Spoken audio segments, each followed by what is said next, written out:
What if the most powerful man in the world isn't the loudest? Xi Jinping, leader of 1.4 billion people, head of a global superpower, and the architect of a new world order. But behind the speeches and summits lies another Xi, a man shaped not by fame, but by 5 forgotten moments.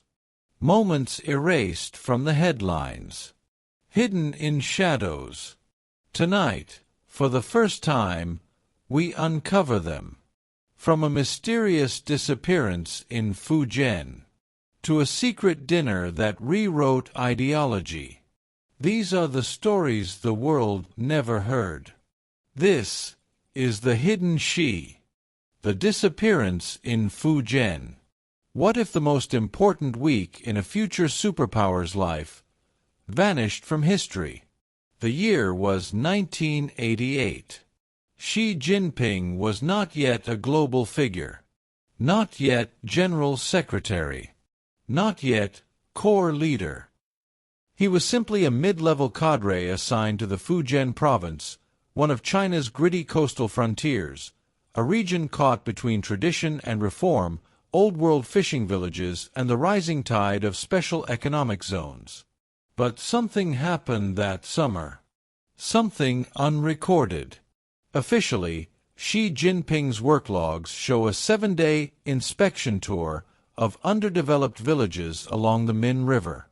But those villages had no record of his arrival. No mayor remembered his visit. No photos. No paper trail. He was gone. For 7 days. And when he returned, those closest to him noticed something had changed. One of Xi's aides, a man known only in unofficial memoirs as Mr. Li, later recalled. He returned with a small cut on his left cheek. He said nothing about it, but he kept touching it for weeks, as if remembering something. Speculation in inner-party circles grew. Was it an accident? A secret meeting? A punishment? But in public, she was silent. Instead, within a month, he drafted a private memo titled only "The Silence Doctrine." It was never published, but rumors of its contents leaked, a belief that Western-style transparency was not strength but vulnerability. That information was power, and controlling it, even from allies, was the only way to avoid being weaponized. Some say he met a former KMT intelligence officer in a cave near Ningda, who told him stories of Chiang Kai-shek's betrayal by his own circle. Others say he was detained briefly by internal party enforcers for a speech he gave praising cultural resilience in a way that sounded too nationalistic. The truth was never confirmed. But one result was undeniable. After that week, Xi Jinping changed his tone. He spoke less in public. He stopped giving unscripted interviews. He began keeping a red-bound personal journal with no name, only a number, 7. Years later, that journal would reportedly be passed on to 5 trusted aides, each of whom would go on to manage China's state media, cybersecurity office, and foreign propaganda department. The journal's philosophy? Unverified. But leaked fragments suggest a single recurring phrase. Victory belongs to those who aren't noticed until they've already won. It was the beginning of a style that the West would later misread as reserved or controlled. But to those who knew, it was discipline forged in 7 vanished days. In 2003, a rare earthquake struck the Fujian coast. During disaster relief operations, Xi, then a rising star in the Central Committee, made a short unannounced trip to an old monastery near Ningda. He stayed for 2 hours. No speech. No photo. Only one thing was captured on a distant security camera: Xi placing something in the soil beneath a banyan tree. Some say it was a memory stick. Others believe it was ashes. Whatever it was, the coordinates were later marked in PLA satellite maps as Zone Silent 07. Even today, that location remains off-limits. And in the halls of Zongnanhai, if you ask old aides about that week in 1988, most will reply with a shrug. But one senior official, speaking off the record, said, "The Xi we know didn't begin in Beijing. He began the moment he disappeared. The dinner that wasn't on the agenda." Some meals change policies. Others change people. In the winter of 1994, in a villa tucked deep within the pine-covered outskirts of Hangzhou, a dinner took place that never appeared on any official schedule.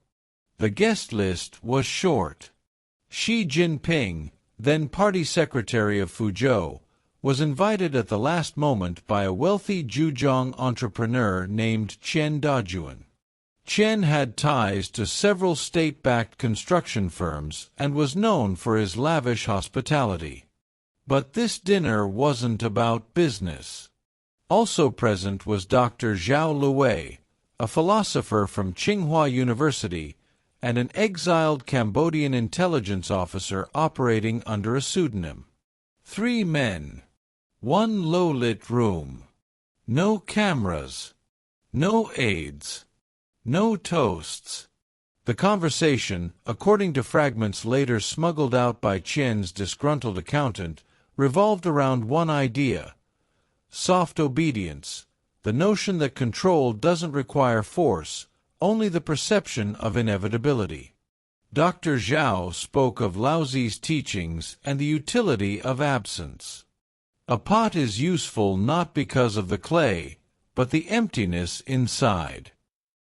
The Cambodian added tales of how quiet operations shaped Southeast Asia more effectively than invasions ever could. She said little, but he asked 2 questions. Can people obey something they never see? Can silence be louder than a speech?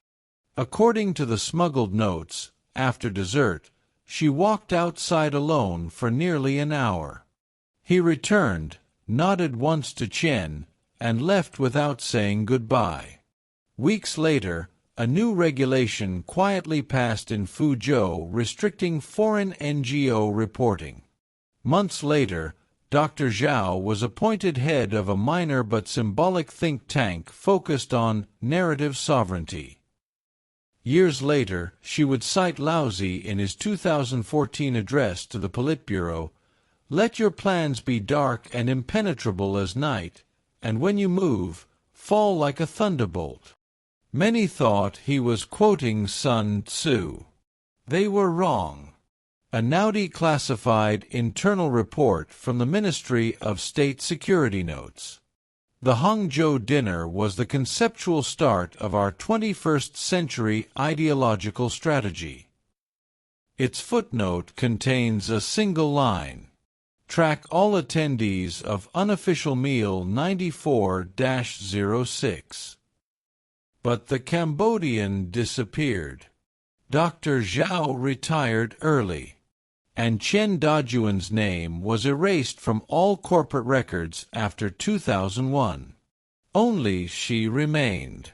And in 2016, a copy of the villa's floor plan was found among Xi's personal research archives. Room 3 was circled. Inside that room, nothing. Just a single low table. No cameras. No recordings. No proof. But ideas, once spoken, never truly vanish. The Black Notebook of Zongnanhai. Power isn't always centralized. Sometimes it's handwritten. As leadership speculation grew inside Zongnanhai, the inner sanctum of Chinese power, an unmarked black notebook began to circulate between 6 people. No signature. No seal. Just a red ribbon marking its last open page. It wasn't official policy.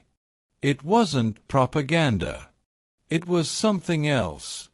Xi, still a rising star but not yet chosen, had been compiling what he called frameworks of stability. Each entry in the notebook followed a peculiar structure: observation, reaction, prediction, directive.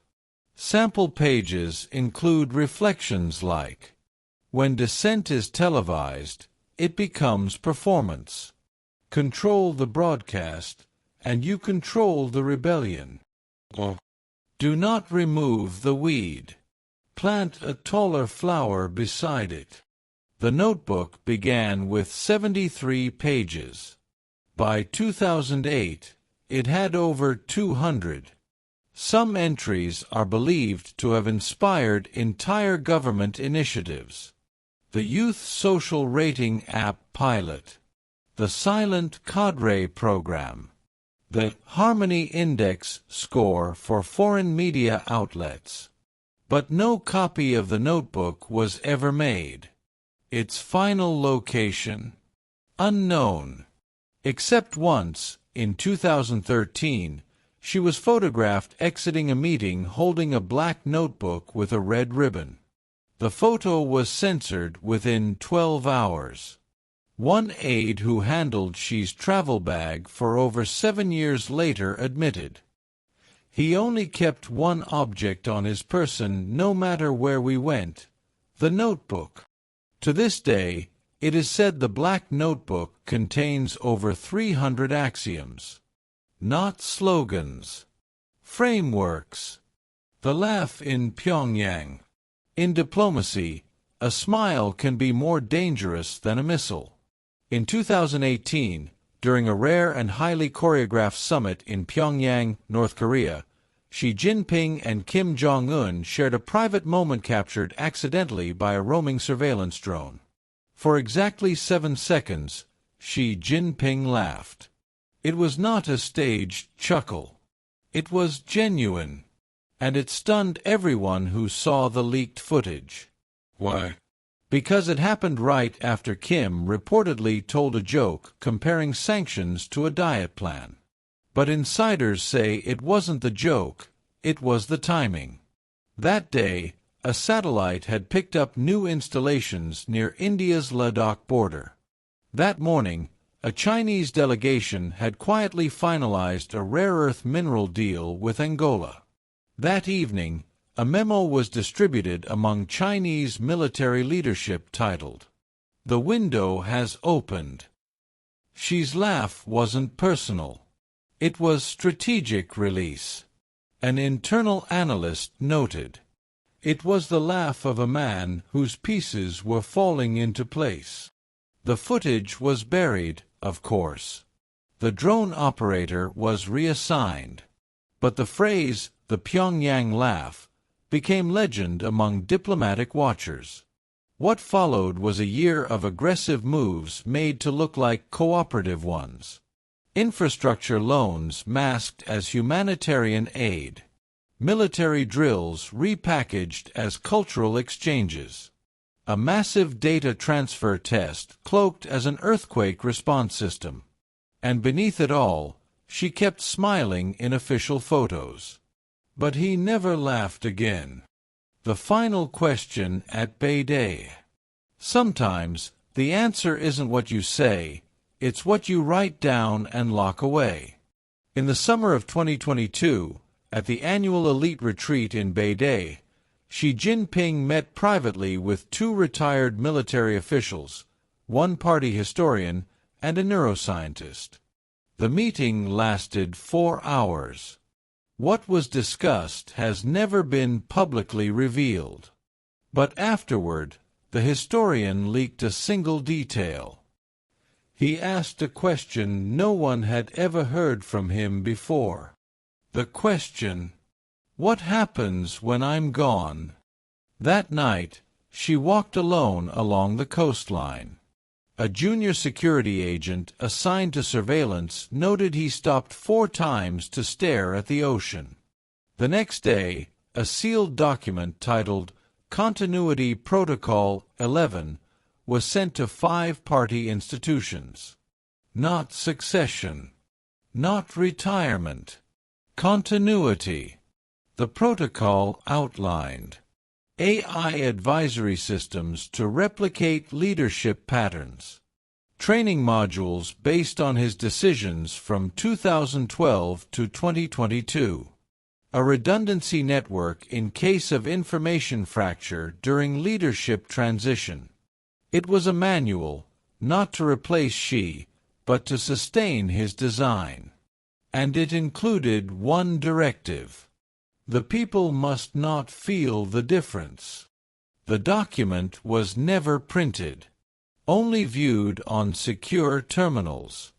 But someone took a photo. And in the top corner of the screen, a question was visible in Xi's handwriting. Will the system obey the idea or the man?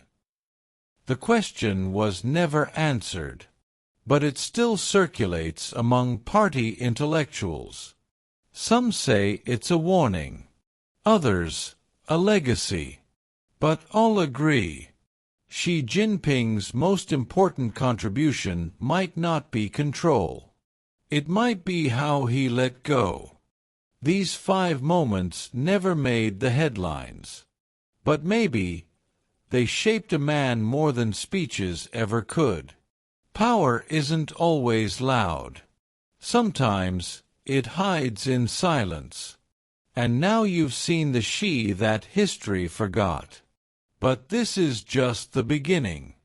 In the next episode, we'll uncover the choices, the allies, and the turning points that never made it into the textbooks. So if you're ready to dig deeper, subscribe now. And tell us in the comments. Backhand index pointing right, which moment changed your perspective the most? Like, comment, share. Because truth, real or imagined, deserves to be heard. This was the Hidden Xi. Thanks for watching.